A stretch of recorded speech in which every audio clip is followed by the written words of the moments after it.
Olá, eu sou Oswaldo Cortim, repórter da Rádio MP, a rádio do Ministério Público de Minas Gerais. Está começando mais um quadro Rádio MP Entrevista e dessa vez a gente recebe a promotora de justiça Ana Carolina Zambon. Ela é coordenadora do CAUEDUCA, que é a coordenadoria do Centro de Apoio Operacional às Promotorias de Defesa da Educação. Acertei, Ana. Oi, Oswaldo, tudo bom? Tudo é um bem. prazer participar dessa entrevista. Muito obrigada pelo convite. Acertou, o CAUEDUCA é um centro de apoio às promotorias de defesa da educação do estado de Minas Gerais. E qual que é a importância? Aliás, vou deixar antes eu contextualizar para quem está ouvindo a gente. A gente está chegando próximo ao Dia Mundial da Educação, que acontece agora no dia, que é celebrado, né, no dia 28 de abril. E eu gostaria de falar sobre o tema, qual a importância desse Dia Mundial da Educação e como essa data impacta a sociedade em geral. O Dia Mundial da Educação, ele tem uma importância reflexiva, é um dia para a gente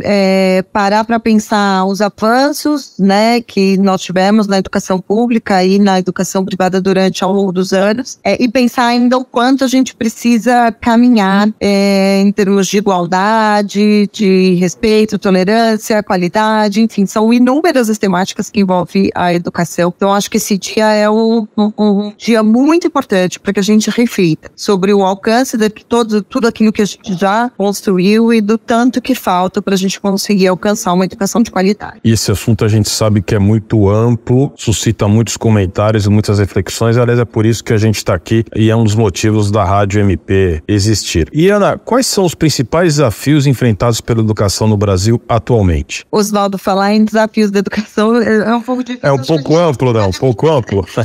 A gente vai ficar algumas horas aqui, mas enfim, acho que se a gente pensar em todos os debates políticos que a gente já assistiu, a gente vai ver que a pauta da educação, ela ocupa, assim, blocos de debate, porque a educação, ela é uma incubadora de cidadania. Então, quando a gente pensa assim, qual é o objetivo da educação? Por que a gente educa, né? Educação formal, pensando em escola, né? Educação formal. Ela tem o objetivo de o pleno desenvolvimento da pessoa, a formação para o trabalho e a formação de cidadania. Preparar um ser humano para que ele seja um cidadão e contribua socialmente, né? Para que a gente tenha um ambiente democrático, como a gente vive hoje. Então, você vê que o desafio é imenso da educação.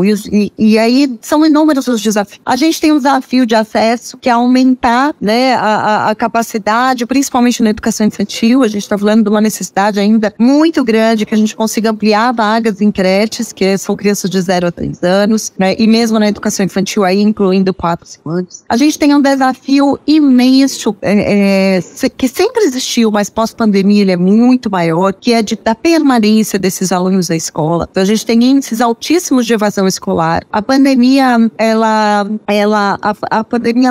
reflete uma epidemia em saúde pública, mas ela deixa uma epidemia em educação, com os índices de evasão muito, muito acima do que eram antes. Então, a gente precisa permanecer com esses alunos na escola. Não basta trazer. E a gente tem um desafio de qualidade. Aí, quando a gente fala em desafio de qualidade, transporte escolar de qualidade, né? Valorização dos profissionais da educação que estão dentro da escola, valorização dessa escola.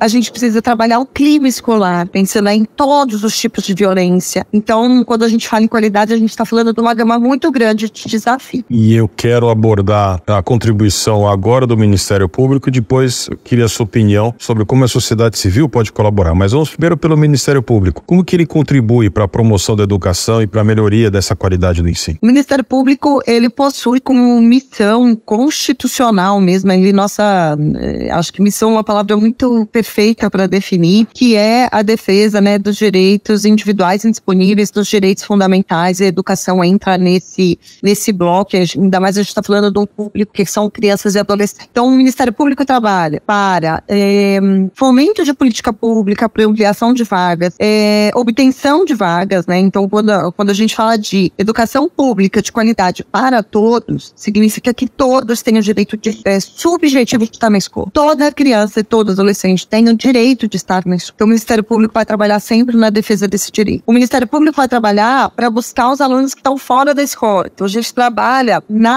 no abandono, que são aqueles alunos que estão deixando de ir para a escola ao longo do ano, e a gente trabalha resgatando aqueles que estão evadidos, que é aqueles que estão fora, que não se matricularam. Então, a gente tem um trabalho muito efetivo em rede para buscar esses alunos. E a gente vai trabalhar na qualidade. Então, a gente vai trabalhar fiscalizando e buscando um programa de combate ao bullying efetivo, melhores estruturas de escola que tem falta de estrutura. A gente vai trabalhar todas essas pautas em rede, tá? Por exemplo, implementação da lei de atuação de psicólogos e assistentes sociais nas escolas, que tem uma obrigatoriedade desses profissionais, fiscalizando para ver se eles estão lá. Se eles não estão, eles têm que estar. Então, o transporte escolar de qualidade. Que transporte é esse que está levando esses meninos? Então, a gente vê, infelizmente, a gente identifica meninos que às vezes ficam horas para chegar na escola. Horas. Saem de manhã, que chegam em casa de noite. E aí eu pergunto, dá para ter um ensino de qualidade desse gênero? É possível um aluno desse se concentrar depois de ter ficado 4 horas num ônibus, num transporte que não tem qualidade? É possível, né? A gente tem igualdade de oportunidade quando a gente está falando dessa diferença de um cansaço por causa do transporte. Então, isso é só um exemplo de muitos que a gente identifica, né, no estado todo. E o Ministério Público trabalha para resolver e para promover a defesa desses direitos. Essa já seria uma pergunta e você já acabou me respondendo mesmo, que como o Ministério Público atua nisso. Eu quero saber sobre a sociedade civil. Então, como que a sociedade civil, de forma geral, pode colaborar até com o Ministério Público mesmo e outras instituições para promover uma educação mais inclusiva, de qualidade? A gente sempre tem que pensar no direito à educação, como que a gente vai defender o direito à educação, né? Família, escola e sociedade. Então, assim, sozinho, ninguém vai conseguir, porque a gente está falando de formação de cidadania, a gente está falando de preservação de direitos e de proteção integral de crianças e adolescentes. Então, realmente, a gente precisa da participação de todos. O Estado fornecendo esse ensino, o ensino de qualidade, as famílias trabalhando, obrigatoriamente colocando esses meninos dentro da escola e trabalhando essas questões. E a sociedade, ela tem, primeiro, em todas as áreas, né, que a gente fala de direitos sociais, a sociedade tem um importantíssimo papel de controle social. Então, assim, o controle social, a gente fala assim, é um movimento mais efetivo para a defesa de direitos. Então, identificar que essa escola, por exemplo, ela está depredada, e aí a gente pensando, existe uma teoria, é legal, ela, talvez para o público, assim, a gente fala a teoria, já dá uma assustada. Não é o objetivo de assustar, não. Mas a teoria das janelas quebradas, ela é muito interessante. Por quê? A ideia é a seguinte, ela foi cunhada nos Estados Unidos, mas não vem ao caso, mas a ideia é o quê? Se você tem um prédio público, ele tem uma janela quebrada, se você não conserta essa janela, você fomenta que outras ações, né, seja de vandalismo ou de descuido em relação àquele local, você fomenta essa atitude. Então, em vez de você ter um local que está preservado, que está cuidado pelaquela comunidade que utiliza, você começa a gerar uma depredação daquele prédio. E essa teoria leva a isso. Então, assim, se você tem alguma coisa naquela escola, naquele prédio público que está, por acaso, quebrado, então que está depredado, vamos consertar. Isso, a sociedade passa muito por isso, né? São os olhos do poder público, muitas vezes, de identificar, olha, tá tendo um descuido aqui, o programa de combate ao bullying não está sendo efetivo. Então, esses debates têm que ser colocados, né? Quando a gente fala de educação ainda, a gente tem que estar falando, a gente fala na participação social por meio de conselhos também, né? Então, assim, a participação nos conselhos, todos que atuam no ambiente educacional, permitem a participação da sociedade. Então, é uma forma também direta, tá? E aí nós estamos falando de participação direta da sociedade na implementação de um direito, da proteção de um direito à educação. É muito clara realmente isso, né? A gente não é só na escola, é no hospital, é no prédio público, é no Ministério Público. E assim, a gente vê uma rua mal cuidada, ela chama para que não seja mal cuidada, né? Vandalismo, etc. Exatamente, em qualquer área, até da nossa vida pessoal, né? Em casa, tudo desarrumado, né? Exatamente, quando você começa ali a largar de mão algumas coisas, a hora que você vê aquilo toma uma proporção muito maior. Então, essa teoria, ela bate justamente disso, do cuidado permanente, né? Para que a gente consiga manter esses prédios. A realidade é que o prédio público, quando a gente fala de escola, ele traz muito de um clima escolar, né? Quando você visita uma escola, que é uma escola bem cuidada, que é uma escola que está ali com as carteiras, com as cadeiras tão íntegras, que é uma escola que está pintada, é uma escola que tem um ambiente coletivo que está bem cuidado, isso impacta diretamente diretamente no clima escolar. Então, e o clima escolar impacta no conhecimento, entendeu? Na parte tranquilidade para aprender. Exatamente. Então, assim, é muito importante. A gente não pode negligenciar esses aspectos externos quando a gente fala em educação.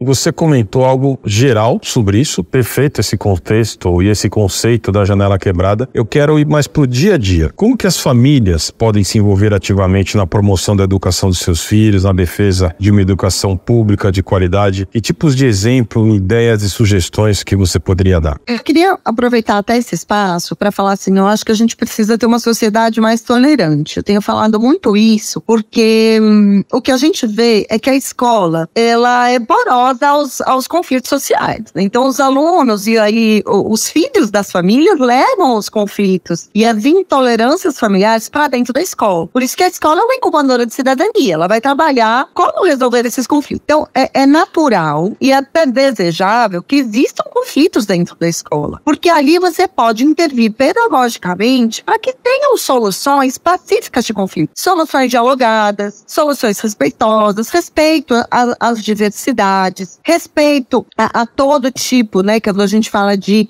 inclusão, todo tipo de diversidade, aqui coloco numa gama completamente ampla de diferenças de gênero, qualquer que seja ela. Então, primeiro, eu acho que as famílias têm que contribuir no sentido de buscar serem mais tolerantes e respeitosas no trato, tanto com seus filhos, porque isso também se reproduz na escola, quanto entre si enquanto família. Eu acho que a família pode participar da vida escolar dos filhos, identificar, por exemplo, o comportamento de seus filhos para entender, será que o meu filho está sofrendo algum tipo de... O bullying, ele existe. A gente não pode fingir que ele não existe. Ele existe nessa escola. Então, a família que acompanha a vida escolar do seu filho, ela é capaz de identificar uma alteração comportamental, algo que não está caminhando legal dentro daquela escola para o seu filho, e intervir, dialogando com a escola. Então, indo na escola, conversando, falando, olha, meu filho está com alguma alteração comportamental, isso não está legal. Ele não está querendo ir para a escola mais, a gente não sabe o que está acontecendo. Então, isso é uma contribuição muito importante da família, tá? Nesse caminho de defesa ao direito à educação. Fomentar ir para a escola, sobre a importância da escola.